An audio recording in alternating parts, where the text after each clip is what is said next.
नमस्कार मित्रांनो, सुस्वागतम घरोघरी मातीच्या चुली या मालिकेच्या आजच्या भागामध्ये. आता मित्रांनो, जानकी जेव्हा मात्र आता मकरंदचा जे टेबल आहे तर त्याचं ड्रॉवर उचकायला जाते, त्यात जानकीचा फोटो असतो आणि तेवढ्यात त्याच वेळेस मकरंद आत येतो आणि जोरात जानकी असे ओरडतो. तेव्हा आता जानकी खूपच घाबरते आणि लगेच तिच्या हातात जो काही ते ग्लास आहे तर ते धक्क्याने खाली पडतो. आता हे याच गोष्टीचा जानकी सारखा विचार करत असते, नक्की मकरंद माझ्यावर इतका का ओरडला असेल, मी त्याच्या पर्सनल स्ट्रेच मध्ये गेले तर ते त्याला आवडली नसेल का. आता ह्या प्रत्येक गोष्टीचा जानकी विचार करत असते की नक्की काय झालं असेल, तो इतका का ओरडला असेल. बहुतेक तसेच असेल असे आता जानकी ठरवते. त्यानंतर आता इकडे ऐश्वर्या सयाजीला म्हणते की डॅडा, मी मुंबईला परत जाण्याचा प्लॅन करते कारण मला इथे गावामध्ये बोर होतं. तर सयाजी म्हणतो की अगं पण तू आणि तुझा तो मित्र, काय नाव त्याचं. तर आता ऐश्वर्या म्हणते मॅक. तर आता सयाजी म्हणतो की अगं तो मॅक, तुम्ही काहीतरी हॉटेल वगैरे टाकणार होतात, हॉटेल सुरू करणार होतात म्हणे. तर ऐश्वर्या म्हणते की हो डॅडा, अहो ते तर आम्ही करणारच आहोत आणि त्याबद्दल आमचं प्लॅनिंग सुद्धा सुरू आहे. तर ती अशी पटकन होण्यासारखी गोष्ट नाही, त्यासाठी तर वेळ ही लागेलच, थोडा तरी वेळ लागेलच ना. तेव्हा आता सयाजी म्हणतो की हे बघ पोरी, तुला जे करायचं असेल ते कर, मी आहे तुमच्या सोबत, मला एक काम आहे असे म्हणून आता सयाजी जरा बाजूला जातो. त्यानंतर मात्र आता इकडे लगेच ऐश्वर्या मॅपला फोन करते, म्हणजे मकरंदला. तर आता मकरंद फोन उचलतो आणि म्हणतो की हो मॅप, बोल ना. तेव्हा आता लगेच ऐश्वर्या म्हणते की अरे बोल काय, अरे आपण फोनवरच बोलणार आहोत का, अरे मॅप आपण भेटणार होतो, हे तू विसरलात का. तेव्हा आता मकरंद म्हणतो की अगं मी नाही विसरलो, परंतु आपण भेटणारच होतो, परंतु आज मात्र नाही, कारण आजची जी आपली मीटिंग आहे तर ती जरा कॅन्सल करूयात. ऐश्वर्या विचारते की अरे काय झालं, तू ठीक तर आहेस ना, काही प्रॉब्लेम झालेला आहे का. तेव्हा आता मकरंद म्हणतो की प्रॉब्लेम कसं आहे, मला तुला कसं सांगायचं हेच नाही कळत. तेव्हा मात्र आता लगेच मकरंद विचारतो की हे बघ अगं, जेव्हा आपल्यामुळे कोणी दुखावलं जातं तर त्याला कसं अगदी खुश करायचं असतं, मनवायचं जातं. हे ऐकून आता ऐश्वर्या खूपच खुश होते आणि म्हणते की एक मिनिट, मला वाटलंच होतं, माझा डाऊट आहे तर तो खरं ठरला तर. आणि अरे मॅप, तुझ्या आयुष्यामध्ये नक्की कोणीतरी आहे, पटकन सांग बरं कोण आहे ती मुलगी, पटकन सांग मला कोण आहे. ऐश्वर्या खूप खुश होऊन विचारत असते. आणि हे बघ मॅप, तू जर मला सांगितले नाही ना ती मुलगी कोण आहे तर मी तुझ्याशी नाही बोलणार. तर मला एक गोष्ट सांग की जर आपण कुणाला दुखावलं तर त्याला कसं मनवायचं बरं. तेव्हा आता ऐश्वर्या विचार करते की म्हणजे आपण जर कुणाला दुखावलं, म्हणजे हे बघ तुझ्या लकी गर्लला जर तुला मनवायचं असेल तर हे बघ सिंपल आहे रे, तू तिला एखादं छान असं गिफ्ट दे, किंवा तू तिला बाहेर फिरायला घेऊन जा, किंवा तिला छान एखादी फिल्म दाखव, रोमॅन्टिक अशी फिल्म बघायला घेऊन जा. ऐश्वर्या आता खूप खुश होत सांगत असते. मकरंद आता हे सर्व ऐकून खुश होतो आणि फिल्म बघायला तर नक्कीच, अगदी नाईस आयडिया आहे तुझी असे म्हणतो. तर ऐश्वर्या म्हणते की चल आता पटकन तुझ्या त्या मैत्रिणीचं नाव मला सांग बरं. त्यावर आता मकरंद म्हणतो की हे बघ ऐशू, मी तुला नंतर सगळं काही सविस्तर सांगतो, नाव सांगायला काय प्रॉब्लेम आहे, सांग ना नाव. तेव्हा आता मकरंद म्हणतो की मी तुला नंतर फोन करतो, तो फोन ठेव आता. म्हणून मकरंद फोन कट करतो. तो आता काही ऐश्वर्याला जानकीचं नाव काही घेत नाही.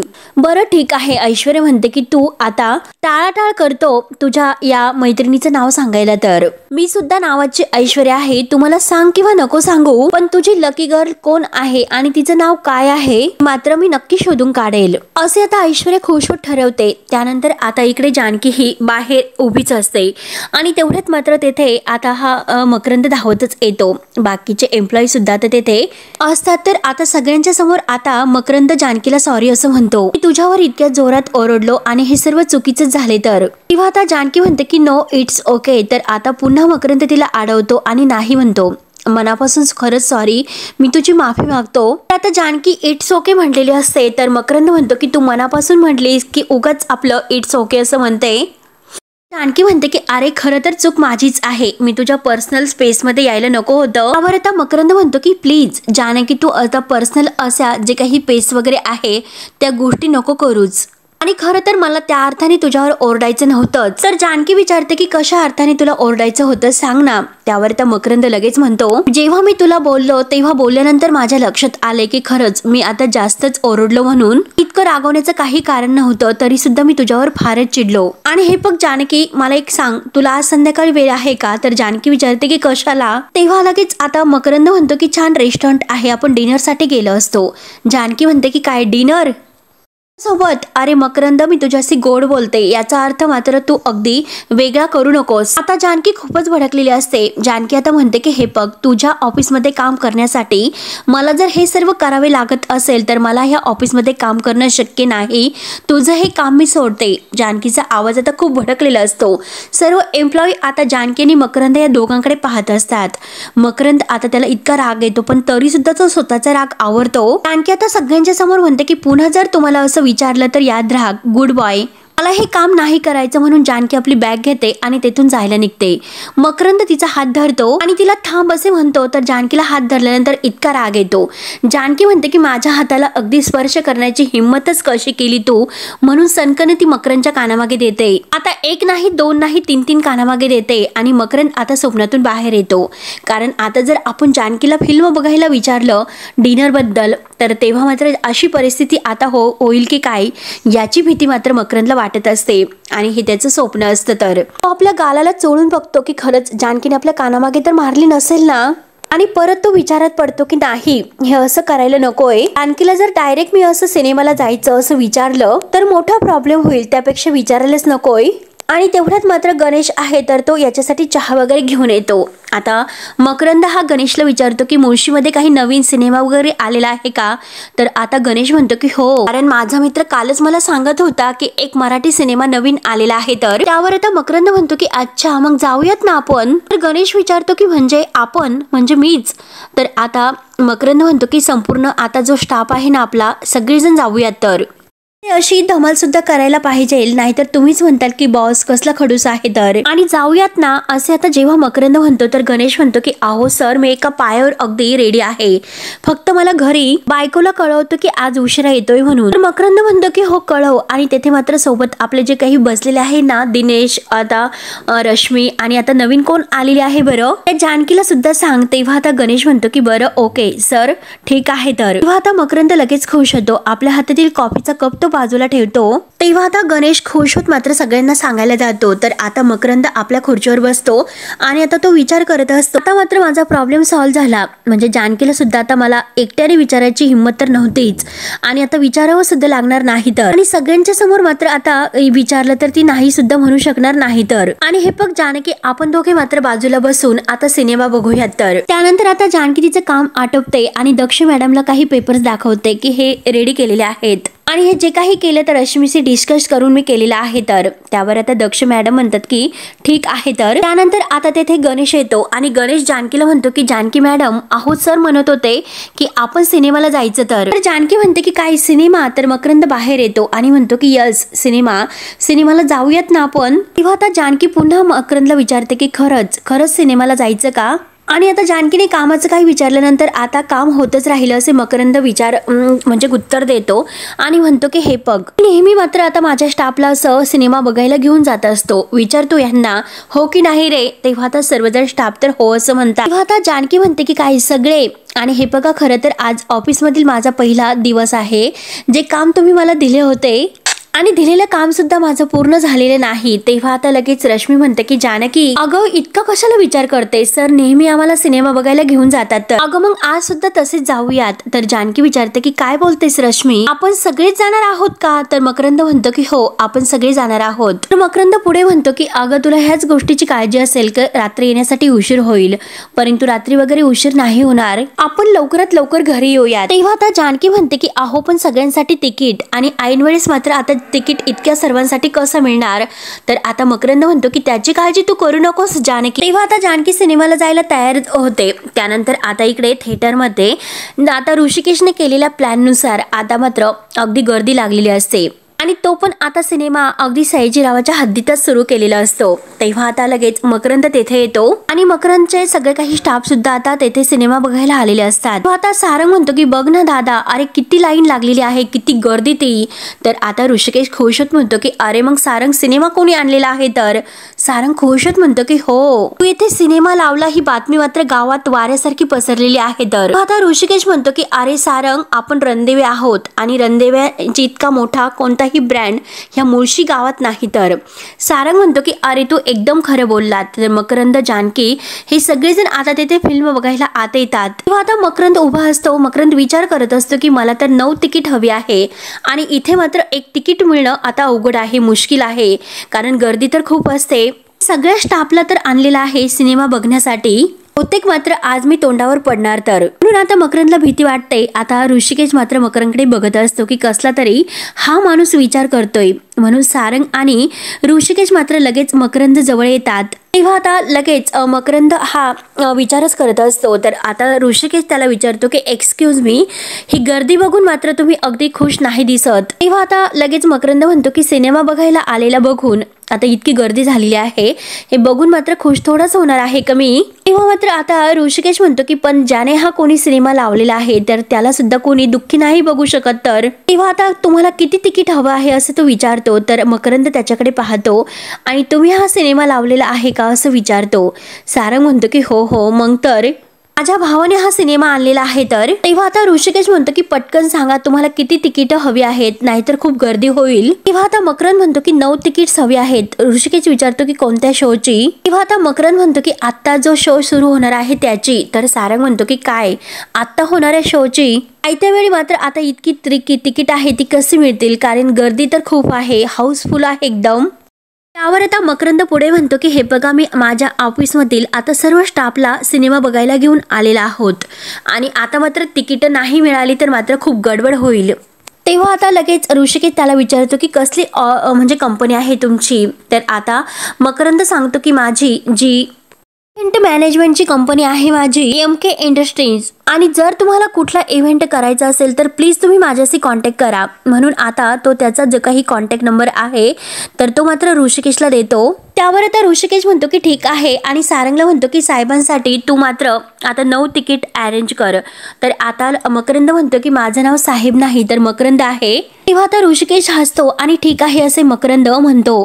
तेव्हा आता मकरंद लगेच पुन्हा ऋषिकेशला म्हणतो की आज मात्र तुम्ही सगळ्या माझ्या ऑफिसच्या स्टाफ समोर जी काही आता बेइज्जत होणार होती तर माझी इज्जत वाचवली, खरंच थँक्यू, मनापासून थँक्यू. तेव्हा आता ऋषिकेश म्हणतो की अहो या तर, कारण तुम्ही तुमच्या स्टाफसाठी इतकं सर्व काही करता. मी काय म्हणतो मकरंद, अहो नक्की हेच कारण आहे की दुसरं काहीतरी कारण आहे. तेव्हा आता मकरंद सांगायला सुरुवात करतो की ऍक्च्युली असं आहे की आपण मात्र एखाद्या स्टाफ मेंबरला अगदी रागाच्या भरात काहीतरी बोलतो तर ते दुखावतात, नाराज होतात, चिडतात आणि त्यांची मनधरणी करण्यासाठी आता हे सर्व करावे लागते. तर तेव्हा आता ऋषिकेश म्हणतो की खरंच क्या बात है, आणि तुम्ही तसे एम्प्लॉई बद्दल इतका छान विचार करतात, नक्कीच कोणत्या तरी एम्प्लॉईनी तुमचं मन जिंकलेलं आहे. तर मकरंद हसतो आणि असे समजा हवं तर असे म्हणतो आणि तेवढ्याच सारंग मात्र 9 तिकीट आणून मकरंदच्या हातात देतो. तर मकरंद थँक्यू सो मच असे म्हणतो आणि किती पैसे झाले असे विचारतो. तेव्हा आता ऋषिकेश म्हणतो की अहो पैसे राहून द्या, तुम्ही तुमच्या एम्प्लॉईसाठी इतकं सर्व काही करतात, तुमच्यासाठी इतकं सर्व नाही करू शकत का. आणि तो सारंगला म्हणतो की मला काय वाटतं सारंग, आपला एखादा इव्हेंट आहे तर यांच्या कंपनीकडून करून घ्यायला काय हरकत आहे बरं. तेव्हा आता सारंग म्हणतो की नक्की चालेल. तर आता मकरंद म्हणतो की गुड आयडिया, नक्कीच, आणि तुमचं नाव काय म्हणालात. तेव्हा आता ऋषिकेश त्याचं नाव सांगतो की मी ऋषिकेश रणदिवे आणि हा माझा भाऊ सारंग रणदिवे. आणि मकरंद आता त्यांच्या हातामध्ये हात देऊन थँक्यू सो मच असे म्हणतो. तेव्हा आता लगेच मकरंद जरा बाजूला जातो. तर ऋषिकेश म्हणतो की अरे खरंच खूपच छान. सारंग म्हणतो की नक्की हा भला माणूस वाटतो. तर आता ऋषिकेश म्हणतो की अरे ते सर्व जाऊन दे, परंतु आपल्या भल्या माणसाचं काय, अरे आपला सौमित्र कुठे आहे. तर सारंग म्हणतो की अरे तो कुठे राहिला काय माहिती, बहुतेक तो अभ्यास करत असेल घरी. म्हणून आता ऋषिकेश आणि सारंग आता खूप असे हसतात. त्यानंतर आता इकडे अवंतिका आणि सौमित्र गप्पा करत असतात. आता मात्र अवंतिका त्याला विचारत असते की आता हे लॉचं शिक्षण झाल्यानंतर नक्की तुझं काय प्लॅनिंग आहे बरं, आणि तुझ्या वडिलांच्या हाताखाली करायला मिळाली तर बेस्टच होईल. तेव्हा आता अवंतिका म्हणते की ओके. तर आता सौमित्र तिला तुझा पुढचा प्लॅन काय आहे असे विचारतो. तर आता अवंतिका म्हणते की मला मुंबईला जायचं आहे, कारण मुंबईला स्कोप सुद्धा जास्त आहे आणि इथे तसं नाही. मात्र हे बघ अरे मी जन्म समुद्रात अगदी उडी मारण्यासाठी घेतलेला आहे, येथे डबक्यामध्ये नाही। आता सौमित्र म्हणतो की हो, मी सुद्धा तोच विचार करतो की मी तुझ्यासोबत मुंबईला जाईन म्हणून। तर अवंतिका खुश होत विचारते, का तू मला का फॉलो करणार आहेस? तर आता सौमित्र म्हणतो की तसे नाही ऍक्च्युली। आणि तेवढ्यात मात्र आता हे सयाजीचे गुंड समोर येतात आणि आता मात्र ते आता एकमेकांना विचारत असतात की हा तर त्या ऋषिकेशचा भाऊ दिसतोय, त्याच्या दुर्दैवाने। तेव्हा मात्र आता सौमित्र हा त्यांना ओरडतो की तुम्ही काय बोलतात? तर आता मात्र हे गुंड त्याला उडवतात आणि म्हणतात की हो हो सांगतो। ऋषिकेशने मात्र आपल्या थिएटरमध्ये पिक्चर लावण्याची हिंमत केली, तर आपण मात्र याचा पिक्चर बनवू। आता अवंतिका सुद्धा हे पाहते, तिला सुद्धा खूप राग येतो। आता ही गुंड आहे तर ते मात्र सौमित्रची उडवत असतात की अरे तो दिसायला सुद्धा अगदी गोरा चिट्टा आहे, तर एकदम हिरो सारखा, आणि त्याची हिरोईन सुद्धा त्याच्या सोबतच आहे। तर सौमित्र रागाने विचारतो की तुम्ही कोण आहात? तर आता हा सयाजीचा गुंड म्हणतो आम्ही तुमच्या पिक्चरचे व्हिलन आहोत, व्हिलन म्हणजे कसे डाकू। आणि ते आता खूप असे हसत असतात। तेव्हा आता अवंतिकाला आणि सौमित्रला खूपच राग येतो। अवंतिका म्हणते अरे सौमित्र किती मूर्खासारखे हे लोक बरचळतात। तेव्हा आता सयाजीचा गुंड म्हणतो की आम्ही बरचळत नाही, आम्ही मात्र करून दाखवतो। तेव्हा आता ते गुंड ऋषिकेशच्या म्हणजे या सौमित्राच्या अंगावर धावून येतात आणि काय रे, काय लफडे लावले तुम्ही आमच्या एरियामध्ये, पोरींना घेऊन फिरवतो की काय? तेव्हा अवंतिकाला राग येतो।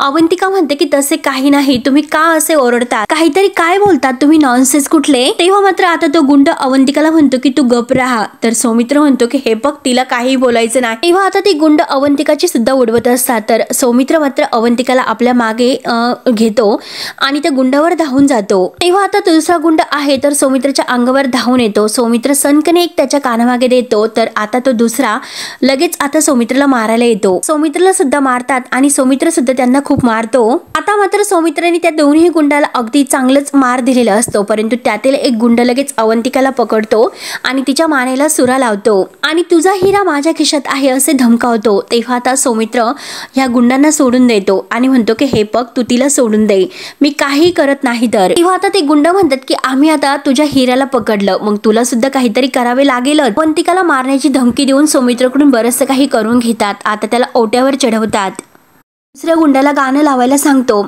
आणि त्या सौमित्राला नाचायला सांगतात आणि जर तू नाचला नाही तर मी हिला खुपसावतो। तेव्हा आता सौमित्र अवंतिकाच्या जीवासाठी मात्र म्हणतो की हो मी सगळं काही करायला तयार आहे। तर आता मात्र शेवटी अवंतिकासाठी सौमित्र नाचायला सुरुवात करतो। तर आता हा जो अवंतिकाच्या मानेला लावलेला सुरा आहे तो गुंड मात्र दुसऱ्या माणसाला धरायला सांगतो आणि मी याचा व्हिडिओ काढतो आणि त्याच्या त्या ऋषिकेश भावाला पाठवितो। मित्राला शेवटी ते नाचायला सांगतात, सौमित्र बिचारा नाचत असतो। तेव्हा आता अवंतिका बिचारी खूप रडत असते।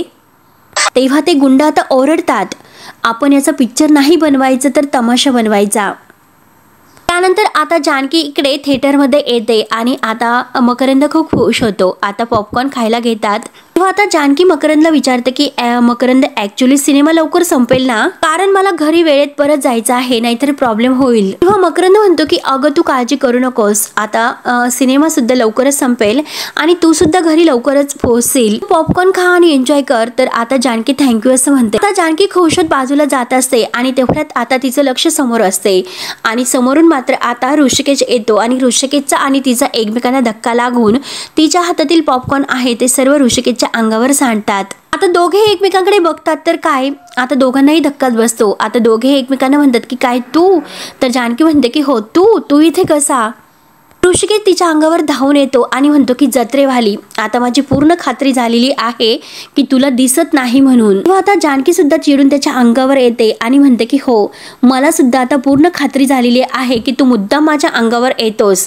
ऋषिकेश म्हणतो की मी कशाला तुझ्या अंगावर येऊ, अगं तू येतेस आणि आता तूच आलेली आहे माझ्या अंगावर। तेव्हा आता जानकी हसते आणि म्हणते की अरे बापरे किती मोठा गैरसमज आहे।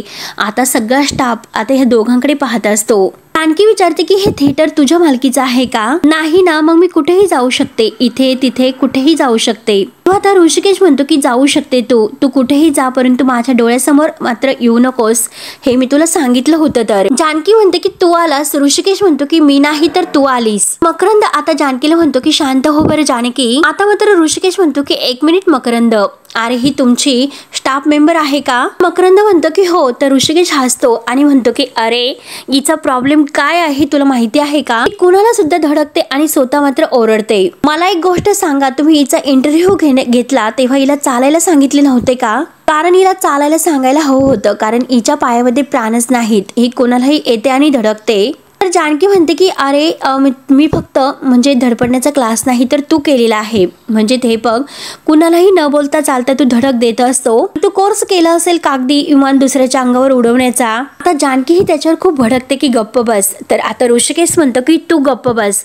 मकरंद त्या दोघांना शांत करण्याचा प्रयत्न करतो की आहो शांत बसा. आणि हे बघ जानकी, अगं सगळेजण आपल्याकडे पाहतात, शांत हो बरं तू. तेव्हा जानकी विचारते की मकरंद तू ह्या मुलाला ओळखतोस? अरे हा तर मुळशीतील अगदी एक नंबरचा उडान टप्पू आहे, अतिशय आगाऊ मुलगा आहे, तू याला सांग माझ्याशी नीट बोलायला. तेव्हा आता मकरंद म्हणतो की आजचा हा सिनेमा आपल्याला यांच्यामुळेच पाहायला मिळालेला आहे, कारण मुळशीमध्ये हा सिनेमा तर यांनीच आणलेला आहे तर, आणि ह्या तिकिटाची अरेंजमेंट आहे तर त्यांनीच आपल्याला करून दिलेली आहे तर. म्हणून आता मकरंद ऋषिकेशच्या हातात हात देतो आणि पुन्हा एकदा थँक्यू सो मच असे म्हणतो. तेव्हा ऋषिकेश म्हणतो की कळलंय. तर जानकी म्हणते की ओके फाईन, जर तिकीट यांनी अरेंज केलेले असेल तर मला हा सिनेमा नाही बघायचा. म्हणून जानकी आता जायला निघते. त्यावर आता ऋषिकेश म्हणतो की अगदी छान होईल, कारण कसं आहे की तुझ्यामुळे इतर लोकांना त्रास होणार नाही. जानकी आणि ऋषिकेश पुन्हा भांडायला सुरुवात करतात. तर मकरंद म्हणतो की जानकी अगं शांत हो. ऋषिकेश म्हणतो की मकरंदराव हो, फुंकर मारून आग आपल्याला विझवता नाही येत, तुम्ही सुद्धा याच्यामध्ये पोळून निघताल. आणि आता मला कळाले की तुम्ही तिकीट घेण्यासाठी इतकं टेन्शन का घेतले होते. तर तुमची स्टाफ मेंबर आहे ना, तिचा राग बघून तिला एक रोज सिनेमा दाखवावा लागेल, तेव्हा कुठे तिचा राग शांत होईल तर. आणि हे बघा मकरंद, मी तुम्हाला एक सल्ला देतो की तुम्ही हिला कामावरून काढून टाका तर, कारण ह्या अशा स्टाफचं जे काही मन जपणं ते तुमच्या खिशाला नाही परवडणार. ऐका माझं, तुम्ही कामावरून हिला काढून टाका जत्रेवाली असे म्हणून आता ऋषिकेश लगेच बाजूला निघून जातो. जानकी म्हणते की ए उडान टप्पू. तर मकरंद आता जानकी समोर हात जोडतो की ऐक माझं, तो गेला आता. जानकी म्हणते की मकरंद अरे तो अत्यंत वाईट मुलगा आहे, मुळशीत आल्यापासून तुम्हाला त्रास देतोय. तेव्हा आता मकरंद म्हणतो की अगं ठीक आहे, तो गेला आता, आपण सिनेमा बघायला आलो तर आपण सिनेमा बघूयात, शांत हो बरं. तेव्हा आता जानकी म्हणते की अहो दादा ते आवरून घ्या, सर्व काही अगदी सांडलेलं आहे. तर इकडे ऋषिकेश बाजूला येतो आणि तो सुद्धा आता खूप भडकलेला असतो आणि तेवढ्यात त्याच्या मोबाईलवर एक मेसेज वाजतो. तेव्हा आता वाजल्यानंतर आता ऋषिकेश आपला मोबाईल काढतो आणि सौमित्राला नाचवल्याचा जो काही व्हिडिओ आहे तर तो पाहतो. त्याला खूपच राग येतो. ऋषिकेश इतका रागवतो आणि जोराने सारंग असे आवाज देतो. सारंग धावतच येतो आणि दादा काय झाले असे विचारतो.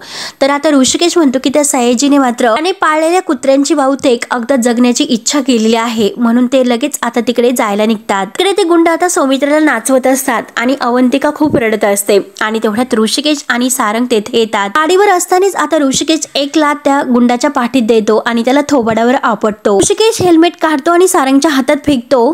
सौमित्रा आणि ऋषिकेश मात्र आता प्रत्येक गुंडांना मारतात. ऋषिकेश आता त्या गुंडांना इतकं मारतो आणि इथेच थांबायचं, इथून जर तुम्ही हल्लात कपडे काढून गाढवावर धिंड काढेल मी तुमची, असे धमकावतो आणि सौमित्राला खाली बोलावतो आणि इथून हलायचं नाही.